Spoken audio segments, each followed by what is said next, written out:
ಎಲ್ಲರಿಗೂ intraday suit ಆಗಲ್ಲ, ಅರ್ಥ ಮಾಡ್ಕೊಳ್ಳಿ. ದಯಮಾಡಿ ಮಾಡಬೇಡಿ, ನಿಮಗೆ ಸೂಟ್ ಆಗಲ್ಲ. ಬಿಕಾಸ್ ಒಂದೊಂದು ದಿವಸ ಮಾರ್ಕೆಟ್ ಒಂದೊಂದು ಥರ ಬಿಹೇವ್ ಮಾಡುತ್ತೆ. ಇದಕ್ಕೆ ತಲೆ ಜಾಸ್ತಿ ಓಡಿಸಿದ್ರೆ ದುಡ್ಡಾಗಲ್ಲ.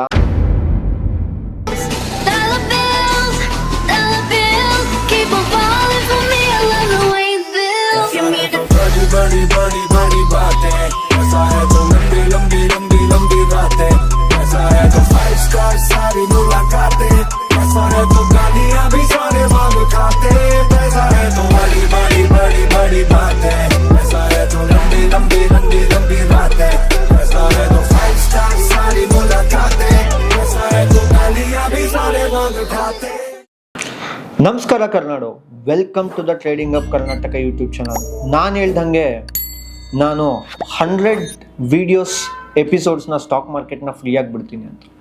ಇವಾಗ ಎಪಿಸೋಡ್ ನಂಬರ್ 4ನ ಮಾಡ್ತಾ ಇದೀನಿ.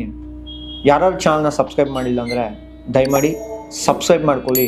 ಸ್ಟಾಕ್ ಮಾರ್ಕೆಟ್ ಫ್ರೀ ಕಂಟೆಂಟ್ಗಾಗಿ ಗೊತ್ತಲ್ವಾ, ಈ ಪೇಜ್ನ ಎಲ್ಲರಿಗೂ ಶೇರ್ ಮಾಡಿ. ಫಸ್ಟ್, ಎಲ್ಲರಿಗೂ ಎಲ್ಲ ಟ್ರೇಡಿಂಗ್ ಸ್ಟೈಲು ಸೂಟ್ ಆಗಲ್ಲ.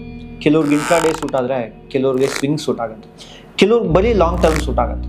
ನೀವೇನು ಅನ್ಕೊಂತೀರ, ಟ್ರೇಡಿಂಗ್ ಅಂದರೆ ಬರೀ ಇಂಟ್ರಾಡೇ ಸ್ವಿಂಗ್, ಕೆಲವ್ರಿಗೆ ಲಾಂಗ್ ಟರ್ಮ್. ಎಲ್ಲರಿಗೂ ಎಲ್ಲ ಸೂಟ್ ಆಗಲ್ಲ. ಅದಕ್ಕೆ ಆದಂಥ ರಿಸ್ಕ್ ಇರುತ್ತೆ, ಅದಕ್ಕೆ ಆದಂಥ ಟೈಮ್ ಮ್ಯಾನೇಜ್ಮೆಂಟ್ ಇರುತ್ತೆ, ರಿಸ್ಕ್ ಮ್ಯಾನೇಜ್ಮೆಂಟ್ ಇರುತ್ತೆ. ಓಕೆನಾ, ಚಾರ್ಟ್ನ ವಾಚ್ ಮಾಡಬೇಕಾಗತ್ತೆ. ಈ ಥರ ಎಲ್ಲ ಫ್ಯಾಕ್ಟರ್ಸು ಇರುತ್ತೆ. ಎಲ್ಲರಿಗೂ ಇಂಟ್ರಾಡೇ ಸೂಟ್ ಆಗಲ್ಲ, ಅರ್ಥ ಮಾಡ್ಕೊಳ್ಳಿ. ನಿಮ್ಗೇನು ಸೂಟ್ ಆಗುತ್ತೋ ಅಂತ ನಾನು ಎಕ್ಸ್ಪ್ಲೇನ್ ಮಾಡ್ತೀನಿ. ವಿಡಿಯೋನ ಸ್ಕಿಪ್ ಮಾಡಿದೆ ಕೊನೆವರೆಗೂ ನೋಡಿ. ಫಸ್ಟ್ ಡಿಫ್ರೆನ್ಸ್ ತಿಳ್ಕೊಳ್ಳೋಣ.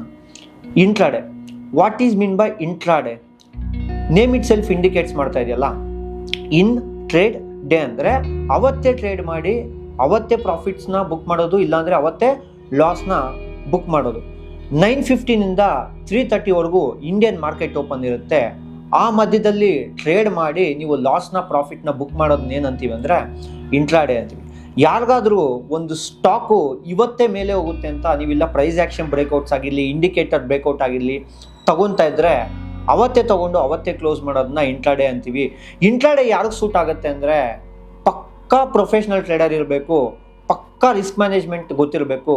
9:15 3:30ವರೆಗೂ ಯಾರು ಚಾರ್ಟ್ ಮುಂದೆ ಕೂತಿರ್ತಾರೋ ಅವ್ರಿಗೆ ಮಾತ್ರ ಸೂಟ್ ಆಗುತ್ತೆ. ಟೈಮ್ ಪಾಸ್ ಮಾಡೋ ಟ್ರೇಡರ್ಸ್ ಏನಾದರೂ ಇದ್ದರೆ ದಯಮಾಡಿ, ಸರ್ ನಾನು ಊಟ ಮಾಡೋವಾಗ ಟ್ರೇಡ್ ಮಾಡ್ಕೋತೀನಿ, ನಾನು ಆಫೀಸ್ ಟೈಮಿಂಗ್ 11 ಗಂಟೆಗಿದೆ, ನಾನು 10 ಗಂಟೆಯಿಂದ 11 ಗಂಟೆಗೆ ಟೈಮ್ ಮಾಡ್ತೀನಿ, ದಯಮಾಡಿ ಮಾಡಬೇಡಿ. ನಿಮಗೆ ಸೂಟ್ ಆಗಲ್ಲ. ಬಿಕಾಸ್ ಒಂದೊಂದು ದಿವಸ ಮಾರ್ಕೆಟು ಒಂದೊಂದು ಥರ ಬಿಹೇವ್ ಮಾಡುತ್ತೆ. ಇವತ್ತು 11 ಗಂಟೆಗೆ ಬ್ರೇಕ್ಔಟ್ ಕೊಟ್ಟರೆ ನಾಳೆ 12 ಗಂಟೆಗೆ ಬ್ರೇಕ್ಔಟ್ ಕೊಡುತ್ತೆ, ನಾಳೆ 2:15 ಬ್ರೇಕ್ಔಟ್ ಕೊಡುತ್ತೆ, 3 ಗಂಟೆಗೆ ಬ್ರೇಕ್ಔಟ್ ಕೊಡುತ್ತೆ. ನಿಮಗೆ ಬೇರೆ ಇದರಲ್ಲಿ ಹೇಳ್ಕೊಡ್ತಾರೆ, ಓಕೆ ನಿಮ್ಮ ಟೈಮಿಂಗಿಗೆ ಸೂಟ್ ಆಗುತ್ತೆ ಅಂತ. 100% ಸೂಟ್ ಆಗಲ್ಲ. ಬಿಕಾಸ್ ಮಾರ್ಕೆಟ್ ಅನ್ನೋದು ಯಾವಾಗ ಬ್ರೇಕ್ಔಟ್ಸ್ ಆಗುತ್ತೋ ಗೊತ್ತಿಲ್ಲ. ಚಾರ್ಟ್ಸ್ನ ನೋಡ್ಕೊಂಡು ಕೂತಿದ್ರೆ ಮಾತ್ರ ಗೊತ್ತಿರುತ್ತೆ. ಯಾರಾದರೂ ಸರ್ ನಾನು 1 hour 2 hours ಮಾರ್ಕೆಟಲ್ಲಿ ಇರ್ತೀನಿ ಅಂದರೆ ದಯಮಾಡಿ ನೀವು ಅವಾಯ್ಡ್ ಮಾಡಿ ಇಂಟ್ರಾಡೇನ. ಇಂಟ್ರಾಡೇ ಯಾರಿಗೆ ಅಂದರೆ 6 hours ಮೇಲೆ ಯಾರು ಕೂತಿರ್ತೀರೋ ಅವ್ರಿಗೆ ಮಾತ್ರನೇ ಇಂಟ್ರಾಡೇ, ಎಲ್ಲರಿಗೂ ಅಲ್ಲ. ಸೊ ನೆಕ್ಸ್ಟ್ ಬಂದುಬಿಟ್ಟು ಓಕೆನಾ, swing trading. What is mean by swing trading ಅಂದರೆ, ಸರ್ ನಾನು ಚಾರ್ಟ್ನ ಅವಾಗ ನೋಡ್ತೀನಿ, ಓಕೆನಾ, ಶಾರ್ಟ್ ಟರ್ಮ್ ಟ್ರೆಂಡ್ಸ್ನ ಕ್ಯಾಪ್ಚರ್ ಮಾಡ್ತೀನಿ. ಫಾರ್ ಎಕ್ಸಾಂಪಲ್, ಇವಾಗ ಯಾವುದೋ ಒಂದು ಡಿಫೆನ್ಸ್ ಸೆಕ್ಟರಲ್ಲಿ HL ಇದೆ ಅಂದ್ಕೊಳ್ಳಿ.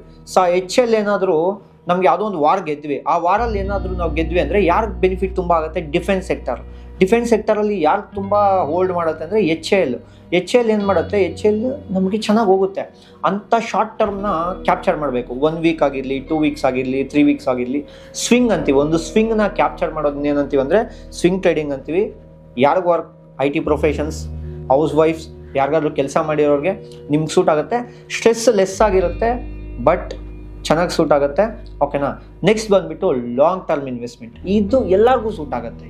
ಮಗು ಬೇಕಾದ್ರೂ 18 ವರ್ಷ ಯಾರಿಗಾಗಿರುತ್ತೋ ಅವ್ರು ಡಿಮ್ಯಾಟ್ ಅಕೌಂಟ್ ಓಪನ್ ಮಾಡಿ, ಲಿಂಕ್ ಕೊಟ್ಟಿರ್ತೀನಿ, ಆ ಲಿಂಕ್ ಮೇಲೆ ಕ್ಲಿಕ್ ಮಾಡಿ ಡಿಮ್ಯಾಟ್ ಅಕೌಂಟ್ನ ಓಪನ್ ಮಾಡಿ ಯಾರು ಬೇಕಾದರೂ ಇನ್ವೆಸ್ಟ್ ಮಾಡ್ಬೋದು. Long term investments. ಇದಕ್ಕೆ ತಲೆ ಜಾಸ್ತಿ ಓಡಿಸಿದ್ರೆ ದುಡ್ಡಾಗಲ್ಲ. ಓಕೆನಾ. ಜಸ್ಟ್ ಒಂದು ಒಳ್ಳೆ ETFs ತೊಗೊಳ್ಳಿ, ಮಿಡ್ ಕ್ಯಾಪ್ ETFs ತೊಗೊಳ್ಳಿ, ಓಕೆನಾ, ನಿಫ್ಟಿ ETFs ತೊಗೊಳ್ಳಿ. ಇದು ಯಾವುದೂ ರೆಕಮೆಂಡೇಷನ್ ಅಲ್ಲ, it's just and educational purpose video ಅಷ್ಟೇ. ಓಕೆನಾ.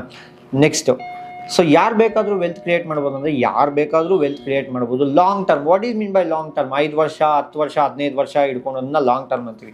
ನೀವು 100% 5 ವರ್ಷ ಮೇಲೆ ಯಾವತ್ತು ಇಟ್ಟಿರೋಕೆ ಹೋಗಿಲ್ಲ, 10 ವರ್ಷ 10 ವರ್ಷ ಮೇಲೆ ಯಾವತ್ತು ಇಟ್ಟಿರೋಕೆ ಹೋಗಿಲ್ಲ. ಯಾರಾದರೂ ಇಟ್ಟಿದ್ರೆ ಕಮೆಂಟ್ ಮಾಡಿ, ಸರ್ ನಾನು 10 ವರ್ಷದಿಂದ ಮಾರ್ಕೆಟಲ್ಲಿ ಇಂಥ ಸ್ಟಾಕ್ನ ತೊಗೊಂಡಿದ್ದೆ, ಇಂಥ ಸ್ಟಾಕಲ್ಲಿ ನಂಗೆ ದುಡ್ಡಾಗಿಲ್ಲ ಅಂತ. ಇಲ್ಲಾಂದರೆ ನಿಫ್ಟಿ 50 ಸ್ಟಾಕ್ಸಲ್ಲೇ ತೊಗೊಳ್ಳಿ.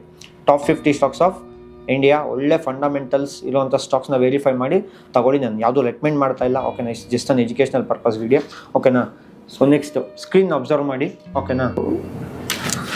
ಸ್ಕ್ರೀನ್ ಅಬ್ಸರ್ವ್ ಮಾಡಿ, ಓಕೆನಾ. ಸೊ ನಾನು ಏಂಜಲ್ ಒನ್ ತೊಗೊಂಡಿದ್ದೀನಿ. Again it's not a recommendation over or promotion, ಓಕೆನಾ. ಫಸ್ಟ್ ಇವಾಗ ನಾನು ಈ ಏಂಜಲ್ ಒನ್ನಲ್ಲಿ, ಓಕೆನಾ, ಸಿ ಏಂಜಲ್ ಒನ್ ಎಷ್ಟಿದೆ, 1430 ರೂಪೀಸ್ ಇದೆ ಒಂದು ಶೇರ್, ಓಕೆನಾ. ನಾನೇನಾದರೂ ಬೈ ಮಾಡಬೇಕು ಅಂದ್ಕೊಂಡ್ರೆ ಇಲ್ಲಿ ಬೈ ಕಾಣಿಸ್ತಿದೆಯಲ್ವಾ, ಫಸ್ಟ್ ಬಂದುಬಿಟ್ಟು ಇಂಟ್ರಾಡೇ. ನಿಮಗೆ ಗೊತ್ತು, ಅವಾಗ ಹೇಳ್ಕೊಟ್ಟೆ 9:15 3:30 ಮಾಡೋದನ್ನ ಏನಂತೀವಿ ಅಂದರೆ ಇಂಟ್ರಾಡೇ ಅಂತೀವಿ, ಓಕೆನಾ. ಇಂಟ್ರಾಡೇಯಲ್ಲಿ ನಿಮಗೆ ಏನು ಬೆನಿಫಿಟ್ ಅಂದರೆ ಮಾರ್ಜಿನ್ 4x ಅಲ್ಲಿ ಕೊಡ್ತಾರೆ. ಅಂದರೆ 1400 ಏನಾದರೂ ಇದ್ದರೆ ನೀವು ಎಷ್ಟು ಇನ್ವೆಸ್ಟ್ ಮಾಡಬೇಕು, 829. ಅಂದರೆ ನಿಮ್ಮ ಹತ್ರ 10,000ದಲ್ಲಿದ್ದರೆ ನೀವು 40,000ವರೆಗೂ ಪೊಸಿಷನ್ನ ಕ್ರಿಯೇಟ್ ಮಾಡ್ಬೋದು. ಅಂದರೆ 4 ರೂಪಾಯಿ ಇರುವಂಥ ಸ್ಟಾಕ್ ಯಾವುದಾದ್ರೂ 1 ರೂಪಾಯಿಗೆ ಸಿಗುತ್ತೆ. ಬಿಕಾಸ್ ಇಂಟ್ರಾಡೇಲಿ ಏನು ಕೊಡ್ತಾರೆ ಅಂದರೆ 4x ಮಾರ್ಜಿನ್ ಕೊಡ್ತಾರೆ. 4x ಮಾರ್ಜಿನಲ್ಲಿ ಟ್ರೇಡ್ ಮಾಡಬೇಕಾ ಬೇಡವಾ ಅಂತ ನಾನು ಹೇಳ್ತಾ ಇಲ್ಲ, ಓಕೆನಾ. ಅದು ನಿಮ್ಮ ರಿಸ್ಕು, ನಾನು ಹೇಳ್ತಾ ಇರೋದು ಬೇಸಿಕ್ಸ್, ಓಕೆನಾ. 4x ಮಾರ್ಜಿನ್ ಕೊಡ್ತಾರೆ. ಹೈ ರಿಸ್ಕ್ ಇರುತ್ತೆ, ಬಟ್ ಅದೇ ಥರ ಪ್ರಾಫಿಟ್ಟು ಮಾಡ್ಬೋದು, ಹೈ ರಿವಾರ್ಡ್ ಬೆಲೆ ಇರುತ್ತೆ, ಓಕೆನಾ. ಒಂದು ಕ್ವಾಂಟಿಟಿಗೆ ಎಷ್ಟಾಯಿತು ಇವಾಗ 289 ಆಯಿತು, 1400 ಇತ್ತು. ಅಂದರೆ ನಮಗೆ ಪ್ರತಿ 4 ರೂಪಾಯಿಗೆ ಏನು ಮಾಡ್ತಾ ಇದ್ದಾರೆ, 1 ರೂಪಾಯಿ ಮಾತ್ರ ಕೋಟ್ ಮಾಡ್ತಾ ಇದ್ದಾರೆ. ಅಂದರೆ ನಮ್ಗೆ 1 ರೂಪಾಯಿ ಮಾತ್ರ ತೊಗೊತಾ ಇದ್ದಾರೆ. ಅದೇ ನೀವು ಡೆಲಿವರಿ, ಇಲ್ಲಿ ಇಂಟ್ರಾಡೇ ಆಯಿತು, ಪ್ರಾಡಕ್ಟ್ ಟೈಪು ಡೆಲಿವರಿಗೆ ಹೋಗಿ, ಇವಾಗ ಡೆಲಿವರಿಗೆ ಬನ್ನಿ. ಸೊ ಇಲ್ಲಿ ಏನಿದೆಯೋ ಅದನ್ನೇ ತೊಗೊತಾ ಇದ್ದಾರೆ, ಓಕೆನಾ. ಸೊ ಮಾರ್ಕೆಟ್ ಕ್ಲೋಸ್ ಆಗಿದೆ ಇವತ್ತು, ಓಕೆನಾ, ಬಿಕಾಸ್ ಆಫ್ ಲೇಬರ್ಸ್ ಡೇ, ಓಕೆನಾ. ಮಾರ್ಕೆಟ್ 9:15 3:30ವರೆಗೂ ಇಂಟ್ರಾಡೇಲ್ಲೂ ತೊಗೊಬೋದು, ಡೆಲಿವರಿಯಲ್ಲಿ ತೊಗೊಬೋದು. ಡೆಲಿವರಿ ಅಂದರೆ ಏನು, ಲಾಂಗ್ ಟರ್ಮ್ ಇನ್ವೆಸ್ಟ್ಮೆಂಟು, ಇಲ್ಲಾಂದರೆ ಪೊಸಿಷನಲ್ ಟ್ರೇಡಿಂಗ್, ಓಕೆನಾ. ಯಾರಿಗಾದ್ರೂ ಒಂದು ಸ್ವಿಂಗ್ ಬ್ರೇಕ್ ಆಗ್ತಿದೆ, ಇಂಟ್ರಾಡೇಯಲ್ಲಿ ಹೋಗ್ತಿದೆ ಅಂದರೆ ಅಲ್ಲೂ ತೊಗೊಬೋದು ನೀವು, ಇಂಟ್ರಾಡೇಲ್ಲೂ ಟ್ರೇಡ್ ಮಾಡ್ಬೋದು. ಸರ್ ಇಲ್ಲ ನಾನು ಒಂದು ವಾರಕ್ಕೆ ಇಟ್ಕೋತೀನಿ, ಒಂದು 15 ದಿವಸಕ್ಕೆ ಇಟ್ಕೊತೀನಿ, ರಿಲಯನ್ಸ್ ಬ್ರೇಕ್ಔಟ್ ಆಗ್ತಿದೆ, ಓಕೆನಾ, ಅದಕ್ಕೂ ನೀವು ಡೆಲಿವರಿಯಲ್ಲೇ ತೊಗೊಬೇಕು ಪೊಸಿಷನಲ್ ಟ್ರೇಡಿಂಗಿಗೂ, ಓಕೆನಾ. ಕೆಲವರು MTF ಮಾಡ್ತಾರೆ, ದಯಮಾಡಿ MTF ಮಾಡೋಕ್ಕೆ ಹೋಗಬೇಡಿ. ಸೊ ನೆಕ್ಸ್ಟ್ ವೀಡಿಯೋದಲ್ಲಿ, ಅಪ್ಕಮಿಂಗ್ ವೀಡಿಯೋಸಲ್ಲಿ MTF ಯಾಕೆ ಬೇಡ ಅಂತ ನಾನು ಎಕ್ಸ್ಪ್ಲೇನ್ ಮಾಡ್ತೀನಿ. ನೆಕ್ಸ್ಟ್ ಇದನ್ನೇ ಲಾಂಗ್ ಟರ್ಮ್ಗೆ ಸರ್ 2 ವರ್ಷ ಇನ್ವೆಸ್ಟ್ ಮಾಡಬೇಕು, 3 ವರ್ಷ ಇನ್ವೆಸ್ಟ್ ಮಾಡಬೇಕು, ಓಕೆನಾ, ನೀವು ಮಾಡ್ಬೋದು. ನಿಮ್ಗೆ ಎಷ್ಟೆಷ್ಟು ಕ್ವಾಂಟಿಟಿ ಬೇಕೋ ಅಷ್ಟೆಷ್ಟು ಕ್ವಾಂಟಿಟಿ ಬೇಕಾದರೆ ನೀವು ಏನು ಮಾಡಿ ತೊಗೊಂಬನ್ನಿ. ಇವಾಗ 20 ಕ್ವಾಂಟಿಟೀಸ್ ಬೇಕಾ, ಪೇ ಫುಲ್ ಅಂತ ಕೊಡಿ, ಓಕೆನಾ. ಪೇ ಲೇಟರ್ ಅಂತ ಕೊಟ್ಟರೆ ಅದು MTF, ಓಕೆನಾ. ನೆಕ್ಸ್ಟ್ ಬಂದುಬಿಟ್ಟು SIP, ನೀವು ಸ್ಟಾಕಲ್ಲಿ SIP ಕೂಡ ಮಾಡ್ಬೋದು, ಓಕೆನಾ. ಮಂತ್ಲಿ SIP ಮಾಡ್ಬೋದು, ವೀಕ್ಲಿ SIP ಮಾಡ್ಬೋದು, ಡೈಲಿ SIP ಕೂಡ ಮಾಡ್ಬೋದು. ನೀವು SIP ಯಾವ ಥರ ಬೇಕಾದರೂ ಮಾಡ್ಬೋದು, ಓಕೆನಾ. ನೆಕ್ಸ್ಟ್ SIP ಬಗ್ಗೆ ವೀಡಿಯೋ ಬೇಕು ಅಂದರೆ ಕಮೆಂಟ್ ಮಾಡಿ ತಿಳಿಸಿ, ನಾನು ಒಳ್ಳೆ SIPs ಬಗ್ಗೆ ವೀಡಿಯೋ ಮಾಡಿ ತಿಳಿಸ್ತೀನಿ, ಓಕೆನಾ. ನೆಕ್ಸ್ಟು, ಸೊ ನಿಮಗೆ ಯಾವ ಟ್ರೇಡಿಂಗ್ ಸೂಟ್ ಆಗುತ್ತೆ, ಇಂಟ್ರಾಡೇನಾ, ನಮ್ಮ ಫ್ರೀಕ್ವೆಂಟಾಗಿ ನೋಡಿ ಈ ಚಾರ್ಟ್ಸ್ ಎಲ್ಲ ನೋಡಬೇಕು, ಓಕೆನಾ. ಈ ನಿಫ್ಟಿ ಹೆಂಗೆ ಓಡ್ತಾ ಇದೆ, ಅದು ಹೆಂಗೆ ಓಡ್ತಾ ಇದೆ, ಈ ಚಾರ್ಟ್ಸ್ ಎಲ್ಲ ನೋಡಬೇಕಾ ನೋಡಿ. ಇಲ್ಲ ಬ್ಲೈಂಡಾಗಿ ಫಂಡಮೆಂಟಲ್ಸ್ ಕಲ್ತ್ಕೊಂಡು ನಾನು ಲಾಂಗ್ ಟರ್ಮಲ್ಲಿ ಇನ್ವೆಸ್ಟ್ ಮಾಡ್ತೀನಿ ಅಂದರೆ ಇನ್ವೆಸ್ಟ್ ಮಾಡ್ಬೋದು. ಅಪ್ಕಮಿಂಗ್ ವೀಡಿಯೋಸಲ್ಲಿ ಎಲ್ಲ ಪೂರ್ತಿ ಫಂಡಮೆಂಟಲ್ಸ್, ಮಾರ್ಕೆಟ್ ಕ್ಯಾಪಿಟಲ್ ಅಂದ್ರೇನು, P ಅಂದ್ರೇನು ಎಲ್ಲ ಕಲಿಸ್ತೀನಿ. ಸೊ ಚಾನಲ್ನ ಅಗೇನ್ ಸಬ್ಸ್ಕ್ರೈಬ್ ಮಾಡ್ಕೊಳ್ಳಿ. ನಮ್ಮ ಹಳೆ ಚಾನಲ್ಲು 23K ರೀಚ್ ಇತ್ತು. ಸೊ ತುಂಬ ಅಗ್ರೆಸಿವ್ ಹೋಗಿ ತುಂಬ ಈ ಥರ ಹೇಳಿ ಬೈ ಮಾಡಿ ಅಂತ, ಓಕೆನಾ. ಸೆಬಿ ರೂಲ್ಸ್ ಇದೆ, ಈ ಥರ ಹೇಳ್ಕೊಡ್ಬಾರ್ದು, ಈ ಥರ ಪ್ರಾಫಿಟ್ಸ್ ತೋರಿಸ್ಬೋದು ಅಂತ ಬ್ಲಾಕ್ ಆಗಿದೆ. ಮತ್ತೆ ನಿಮ್ಮ ಪ್ರೀತಿ ವಿಶ್ವಾಸ ಸಿಗುತ್ತೆ ಅಂತ ನನಗೆ ಗೊತ್ತು. ಚಾನಲ್ನ ಸಬ್ಸ್ಕ್ರೈಬ್ ಮಾಡ್ಕೊಳ್ಳಿ. ಸ್ಟಾಕ್ ಮಾರ್ಕೆಟ್ 100 ಸೀರೀಸಲ್ಲಿ ನಾನು ಫ್ರೀಯಾಗಿ ಕಲಿಸ್ತಿರೋ ಈ ಎಫರ್ಟ್ಸ್ ನಿಮ್ಗೆ ಇಷ್ಟ ಆಗಿದ್ದರೆ, ಓಕೆನಾ, ಈ ವಿಡಿಯೋನ ಆದಷ್ಟು ಲೈಕ್ ಮಾಡಿ, ಶೇರ್ ಮಾಡಿ. ಸಿಗೋಣ ನೆಕ್ಸ್ಟ್ ವೀಡಿಯೋಲಿ. ಜೈ ಹಿಂದ್, ಜೈ ಕರ್ನಾಟಕ.